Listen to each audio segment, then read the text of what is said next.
Hello guys, এখন আমি নখ কাটছি। নখগুলো অনেক বড় হয়ে গেছে। আর লাস্ট আমি নেল পলিশ করেছিলাম আমার নিজের বিয়েতে, তারপর হাতে নেল পলিশে করিনি। তো আজকে নেল পলিশে করবো। আমার বর এখন পড়ছে, তো ডিস্টার্ব করা যাবে না বরকে। তাই তোমরা শুধু না চুপচাপ করে দেখো, ঠিক আছে?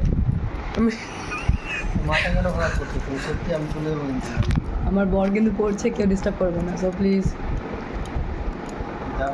keep silent. I am also serious. So what? আর আমার সোশ্যাল মিডিয়াটা আগে, সো আমি কিছু বলবো না, আমি শুধু জাস্ট চুপচাপ বসে বসে করবো। তুমি পড়ো না, তোমার পড়তে কে মানা করেছে? বিয়ের পর আমি আর নৌকো বড় করতে পারিনি। এই যে এতটা নৌক হয় তাও আবার ভেঙে যায়। You know what, Y?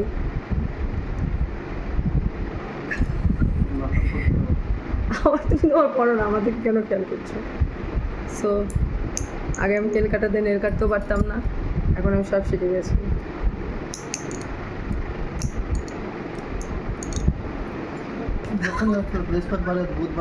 আজকে কি বার? আজকে শুক্রবার। আজকে এর জন্য তুমি কত টাকা দাবি? মিথ্যে কথা কেন বলছো? তুমি কি জানো? হ্যাঁ, দেখেছেন তো আমাকে কীভাবে অত্যাচার করা হয়। দেখছে সবাই কীভাবে অত্যাচার করে আমাকে। নিজে ভুল, তাও ভুল দোষ স্বীকার করবে না। মাথাটাই গরম করে দিল, ব্যাঙের মাথা।